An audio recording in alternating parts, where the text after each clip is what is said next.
the injera. I'm kind of a bit worried about having to make it. I think it's a bit of an acquired taste. It's difficult to make food that you don't love yourself. The injera, a type of flatbread made from the local grain teff. The teff is pounded into a flour, mixed with water, and allowed to ferment for a few days. That's where the injera gets its slightly sour taste from. The batter is then poured in a circular motion onto a hot pan, covered and then cooked with the hot coals. The perfect injera should have two different textures. The bottom that touches the pan should be smooth. The top should have the craters, which are formed from the air bubbles that pop through the batter. We fry pancakes all the time in South Africa. It's a big pancake, but sure, okay, yeah, I'll make you an injera. We want you to make one perfect injera. This is way too easy. It seems almost like a walkover. When you think your injera is the stuff of champions, put up your hand and the three of us will come and have a look. If we are satisfied with the quality, the first four of you will be safe to cook another day. The remaining three will go into the elimination challenge, after which one of your journeys will be over. Right, off to your stations, please. The judge's brief was to make the perfect injera. Seems simple, but I know better than that. We have batter and we have a stove and a grass mat to serve our injera on. How do you get it off? It's a little more tricky than just frying up a pancake at the bazaar. You start preparing those injera on my count. In 3, 2, 1, off you go.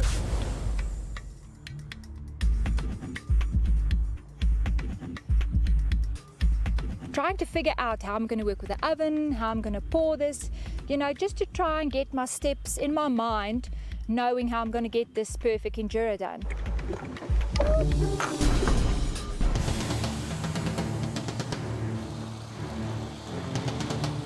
I just sort of pour my injera in a sort of puddle in the middle. I don't really get the desired shape. It needs to be sort of a perfect circle to fit onto the mat. You know, it doesn't turn out so well.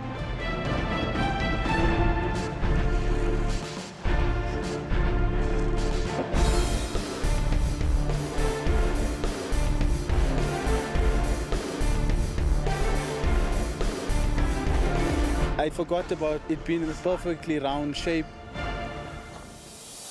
I noticed that it was getting stuck.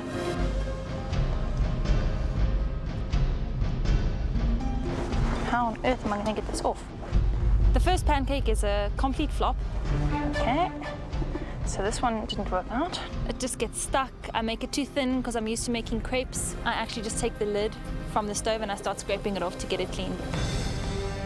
The tricky part is to get that perfect round injera. You don't have an egg lifter, you've got nothing to actually make this. You've got a few sticks lying around, so you try and make do with what you've got.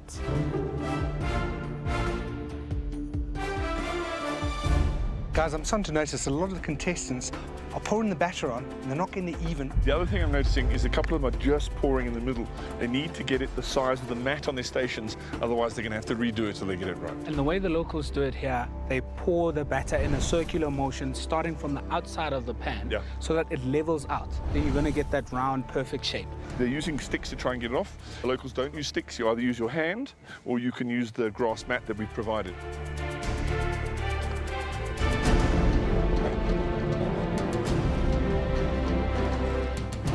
The most frustrating thing about this challenge is that, in theory, making injera should be simple.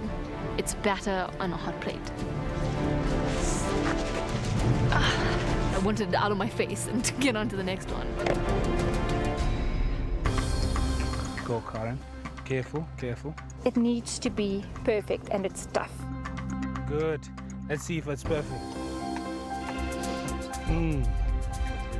Karen, Okay, it's very dough. It's not cooked properly. With the injera, it's similar to making pancakes at home. Your first one is never right.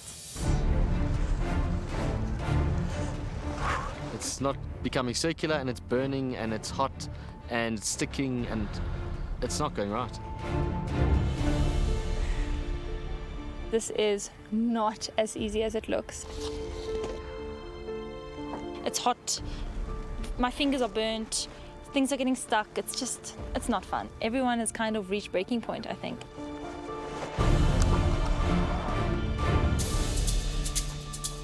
I decided to go for an outside in sort of method in pouring my batter. I lift up my lid, it's looking good, and then I have this ingenious idea of putting my mat underneath and basically sliding my Injera onto the mat. And this works like a charm. I don't know why I haven't thought of this before. It looks good, it resembles an Injera. Can see the craters? How's it looking underneath? Nice and smooth? It is.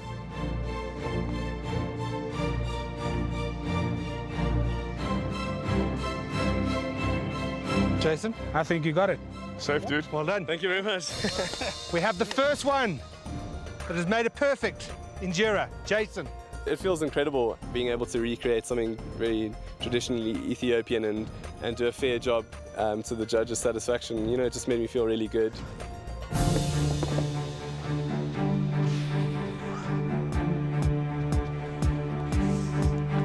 I started off with my third one and I do it in a perfect circular shape. I'm really worried now. I know that I don't have enough batter for a fourth one. My Injera starts looking more authentic and more traditional, and it's also easier to remove from the bottom, from the cooking surface. I'm just happy that I got it onto my grass mat. That's cool.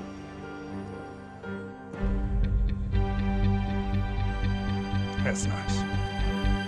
I think it's Good good. Injera. It's fine for me. Ozzy, You're safe. safe. Second one. This isn't that easy. Well, now there are only 2 spots left.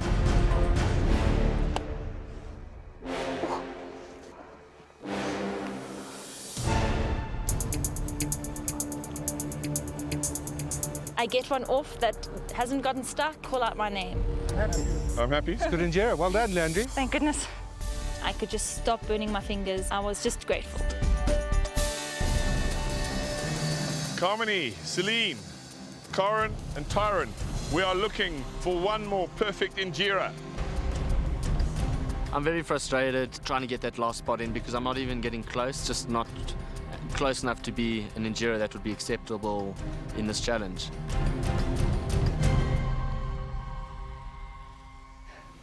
This is actually crazy.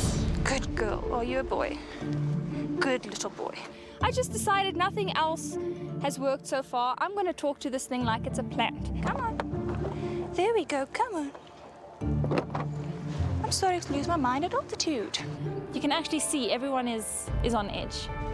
It's coming towards me.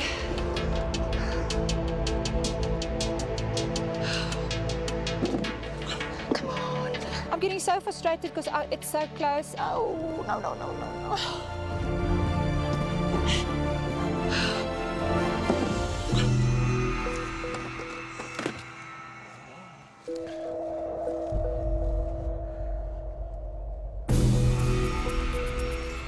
Get it on that mat. Don't drop me. I hear Celine. Okay. Celine. This is probably my 10th Injera, and I'm just hoping that this thing is correctly cooked. It's the last spot. Karen. Should we give it a roll? Roll it up. Do it, Pete. All right.